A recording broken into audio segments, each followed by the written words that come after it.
अच्छा हो, जिसका कंपैरिजन दुनिया का कोई हॉस्पिटल से ना हो, एकदम पूरा। तो वही हॉस्पिटल हम लोग बनाया और वहाँ पे हमारा जो ट्रांसप्लांट यूनिट है, ये मैं गर्व के साथ कह सकता हूँ कि ये ट्रांसप्लांट यूनिट अभी दुनिया का कोई भी सेंटर से कम नहीं होगा, सबसे अच्छा वाला सेंटर। यहाँ पे हमारा काम माँ वैष्णो देवी सेवा समिति और सेवा ट्रस्ट और माँ ब्लड बैंक सेंटर के साथ जो एचएलए कैंप, यहाँ पे आप सब लोग आए थे एचएलए टेस्टिंग कैंप के लिए, जो कैंप हमने पटोट के साथ डीकेएमएस के साथ किया, तो वहाँ पे करीबन 50 से भी ऊपर 60 के आसपास बच्चे का 100% मैच निकला। तो इसका मतलब क्या है? इसका मतलब है आपका बच्चे को जो थैलेसीमिया है उसको पूरी तरह ठीक करने के लिए जो ऑपरेशन लगता है, पीएमटी बोलते हैं, बोन मैरो ट्रांसप्लांट, वो एकदम हो सकता है। और होने का सबसे अच्छा वाला मैच जो हम निकालते कि एकदम 100% मैच, वो आपका फैमिली के अंदर, यानी आपका बच्चे का भाई हो, बहन हो, किसी का माँ या फादर के साथ भी मैच है, उसके साथ ही हो। तो सवाल सबके पहले मन में आता है कि ठीक है, मेरे बच्चे को तो थे, जो भी ये बीमारी है उसको हम झेल लेंगे, डोनर जो है, दूसरे बच्चे जो है जो बिल्कुल सही है, उसको ऊपर क्या जाएगा, उसको कोई परेशानी होगा क्या? तो पहले बात ये है, डोनर का कभी कोई प्रॉब्लम कुछ भी नहीं होगा कि हम जो बोन मैरो लेते हैं ना, ये ब्लड जैसा है, और वो भी एक बार में 100 ml 150 ml तक लेते हैं। जितना ब्लड हम लेते हैं वो तीसरा दिन में ही तैयार हो जाता है। डोनर को कभी कोई दवा लेने का जरूरत नहीं होता। तीसरा दिन, चौथा दिन से बच्चे स्कूल जाना शुरू करेंगे सब। तो डोनर के लिए कोई चिंता नहीं। पेशेंट का जो है ट्रांसप्लांट वो लंबा है। सो ये ट्रांसप्लांट भी खर्चा वाला इलाज है, आपको मालूम है। सच बात यह है कि एक ट्रांसप्लांट का खर्चा 20 लाख के ऊपर जाता है। लेकिन क्या है, हम लोगों के लिए, आप लोगों के लिए एक स्कीम है जो इंडियन गवर्नमेंट ऑफ इंडिया का ministry of health and family welfare, whole India और थैलेसीमिक्स इंडिया के साथ हमारा हॉस्पिटल का पार्टनरशिप है। यहाँ पे ये पूरा ट्रीटमेंट जो है वो भी कंप्लीटली फ्री रहेगा, यानी आपको इसके लिए भी कोई खर्चा नहीं करना। ये बात भी है कि इतना दूर जाना है, पटना से, बिहार से, कोई और दूर से आए हैं, उसको बॉम्बे तक जाना है, लंबा सफर है, खर्चा है। तो इसीलिए माँ ब्लड बैंक सेंटर और वैष्णो देवी सेवा समिति हमसे बोला कि इसमें हम कुछ कर सकेंगे, तो वो भी हमने किया। हमारा एक और पार्टनर है दृष्टि फाउंडेशन। दृष्टि फाउंडेशन की तरफ से जो डोनेशन है उसमें से आपका जो टिकट लगेगा वो भी हम आपको रिइंबर्स कर देंगे। ओके,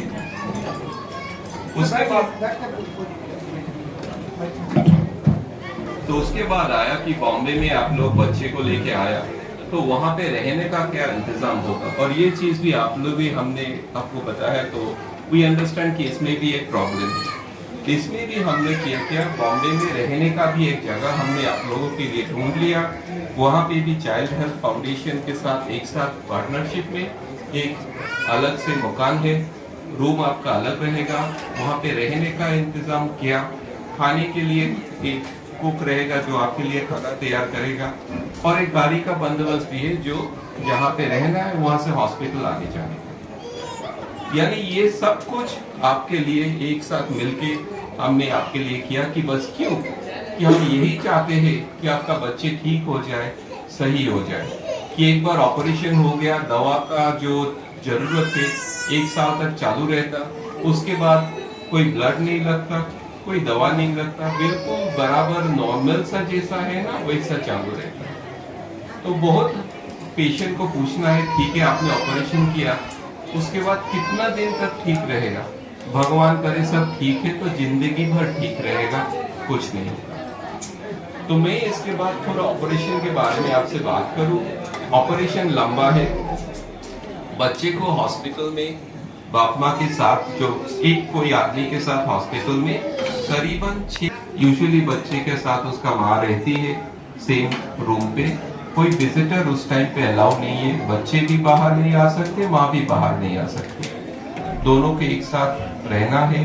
पूरा ट्रीटमेंट ऑपरेशन जो है, ऑपरेशन ये मेडिकल ऑपरेशन जैसा, ऐसा नहीं है कोई ऑपरेशन करके कुछ छेद करना है। 6 हफ्ता से 8 हफ्ते के बाद डिस्चार्ज होगा और उसके बाद करीबन 3 महीना तक आपको रुकना है, जब तक हम देखें कि सब कुछ ठीक है, सब कुछ सही है, तो उसके बाद डिस्चार्ज करके आप लोग वापस यहाँ पे आ जाएंगे। और फॉलोअप में भी 2-3 महीना में आई कम टू पटना, आके फॉलोअप भी हम यहीं पे करेंगे कि पेशेंट का जो है आप लोगों के साथ पूरा कांटेक्ट में रहेंगे। 1 साल से 1.5 साल तक ऐसा फॉलोअप रहेगा। बस उसके बाद दवा सारा आहिस्ता आहिस्ता बंद करना है, बस उसके बाद सिर्फ नॉर्मल जिंदगी। सपना है आप जैसा कि बस बच्चे ठीक हो जाए, सही हो जाए, ऐसे बार बार ब्लड देने का नौबत नहीं आए, बस सब सही रहे, यही सपना है हमारा। सर एक्चुअली क्या मतलब हेमोग्लोबिन कितना होना चाहिए, क्या प्रिकॉशन लेना चाहिए कि आप मैंने इजी वे में जा करके और नॉर्मली मैंने ऑपरेशन करवा पाए। नॉर्मली लोग बोलते हैं कि हेमोग्लोबिन मेंटेन होना चाहिए, तो कितना होना चाहिए और कितने दिन तक इसको मेंटेन करना और किस तरीके से हम लोग मैंने अपने आप को तैयार कर पाए पेशेंट कि वो वहाँ पे नॉर्मली अच्छे तरीके से सब कुछ हो। ये बात, सबसे इम्पोर्टेंट सवाल यही है कि बच्चे के ऑपरेशन से पहले हीमोग्लोबिन हमेशा 10 के ऊपर रहना है। और ये 10 के ऊपर यानी ट्रांसफ्यूजन देने के जो है ना, तुरंत बाद वाले नहीं, ट्रांसफ्यूजन देने के पहले वाला हीमोग्लोबिन 10 के ऊपर। मुझे भी पता है काफी सारा ब्लड बैंक में 7-8 में ब्लड चढ़ाते, 7-8 नहीं, मुझे उसका 10 के ऊपर रखना है, उसके नीचे बिल्कुल नहीं लेके जाना है। क्यों? क्योंकि ब्लड कम देने से बच्चे का लिवर, स्प्लीन आहिस्ता आहिस्ता बड़ा होता है, तो उसमें ऑपरेशन में प्रॉब्लम आएगा। तो एक चीज आपको, 3-4 चीज आपको ध्यान में देना है। एक है ब्लड चढ़ाना, एकदम रूटीन का माफिक 2-2 हफ्ते में ब्लड देना होगा कि हीमोग्लोबिन हमेशा 10 के ऊपर है, ये चीज मेंटेन करना है।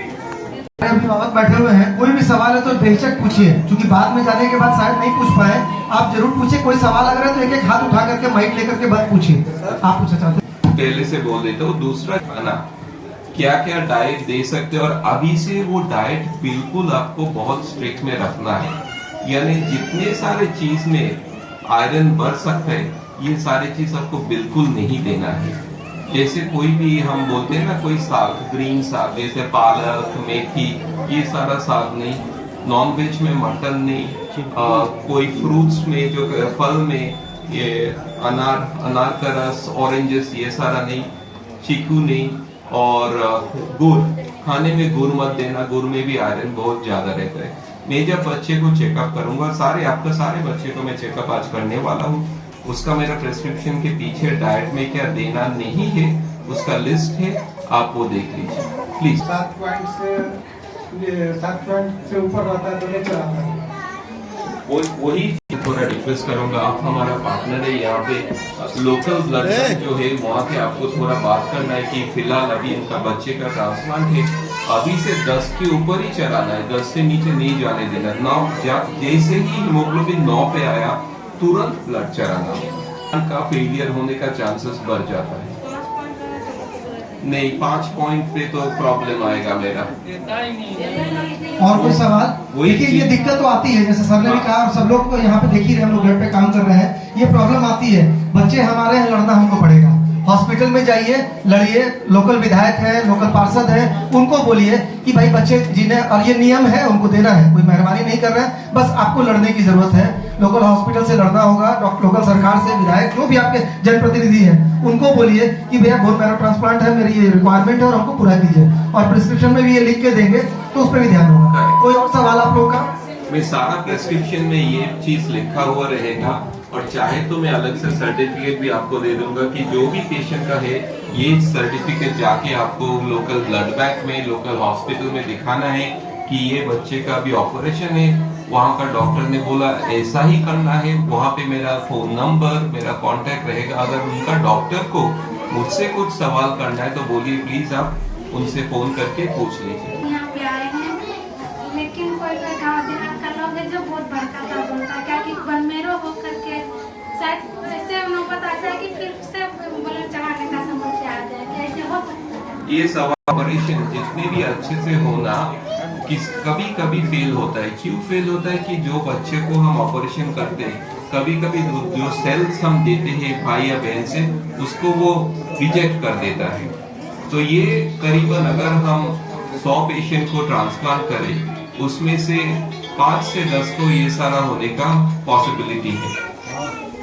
अगर रिजेक्शन हुआ तो हम फिर से दोबारा उसका ट्रांसप्लांट करते हैं, लेकिन तुरंत नहीं, एटलीस्ट 1.5 से 2 साल बाद कि बच्चे थोड़ा सा बड़ा हो, थोड़ा तंदुरुस्त हो, उसके बाद हम करते हैं। और वो हम पहले भी काफी कर चुके हैं, पेशेंट्स बिफोर करके यूजुअली दोबारा करने से सक्सेसफुल होता है। लेकिन कोई भी चीज में जैसे कोई ये क्या है हमारा जो है ये तो मशीन नहीं है तो पूरा गारंटी ऐसा तो नहीं रहता। तो हम ये तो आपको जरूर कह सकते कि अभी का करंट का सबसे अच्छा वाला प्रोटोकॉल जिसमें सबसे ज्यादा सक्सेस होता है वैसे ही हम करेंगे। उसके बाद कुछ रहता है जो उसका हम नहीं टुकरा सकते। मेरा सवाल एक है कि जो मतलब डोनर है तो थैलेसीमिया अगर माइनर जो बच्चे हैं तो क्या डोनर हो सकते हैं? एक्चुअली हमारा जो सेंटर में जितने ट्रांसप्लांट हो चुका है और सबका थैलेसीमिया का जो है ना, ज्यादातर डोनर थैलेसीमिया माइनर ही होते हैं। लकीली कभी कभी आता है कि भाई बहन जो बिल्कुल नॉर्मल है, थैलेसीमिया माइनर होने से डोनर का कोई प्रॉब्लम नहीं आता। हम थैलेसीमिया माइनर डोनर ही लेते, सिर्फ एक फर्क होता है, डोनर का अगर थैलेसीमिया बिल्कुल नहीं है यानी नॉर्मल है तो बच्चे का फाइनल हीमोग्लोबिन 10 के ऊपर रहता है, और डोनर अगर थैलेसीमिया माइनर है तो उसका हीमोग्लोबिन 8 से 10 के बीच में रहता है। लेकिन ट्रांसफ्यूजन में कोई फर्क नहीं है। 8 से, जैसे आप थैलेसीमिया माइनर है, आपको मालूम है अगर आप लोग सब एडल्ट है, आपको थैलेसीमिया सबका थैल माइनर है, आपको कभी कोई ब्लड ट्रांसफ्यूजन नहीं लगा, एकदम सब कुछ ठीक ठाक, बच्चे भी वैसे रहेगा और कुछ प्रॉब्लम। सर आपने कहा कि 10 पॉइंट से ऊपर रहे तब ट्रांसप्लांट हो सकता है, लेकिन मैं अपने बच्चे को हर 2 हफ्ते पर 2.5 हफ्ते पर ब्लड चढ़ाता हूँ। 2 हफ्ते पर चढ़ाने के बाद भी उनका 6-7 से ऊपर नहीं जाता है। इसमें आपको क्या करना होगा, आपको यानी आप ट्रांसफ्यूजन देने के पहले का हीमोग्लोबिन 6 तक रहता है ना, तो आपको क्या है हमें देखना है कि कितना ब्लड बच्चे को लगेगा। और चाहे अगर ऐसा हो तो बच्चे को हफ्ते में 3 हफ्ते में 3 बार ब्लड चढ़ाने के बाद उसके बाद 2 हफ्ते में लेके जाना है। उसमें क्या होगा, उसका जो बेसलाइन नीचे वाला हीमोग्लोबिन है वो आहिस्ता करके 10 के आसपास चले जाएगा। जैसे ही वहां तक गया उसके बाद आप 2 हफ्ते में लेके जाइए। उसके लिए भी जरूरत है, मैं चिट्ठी कर दूंगा कि अगर इसका हीमोग्लोबिन 6 है और 2 हफ्ता बाद देने से भी 6 से बहुत ज्यादा ऊपर नहीं जा रहा है तो प्लीज अभी अगले 3 हफ्ते में आप हफ्ते में 1 बार करके ब्लड दीजिए कि उसके हीमोग्लोबिन इसके ऊपर चले जाए।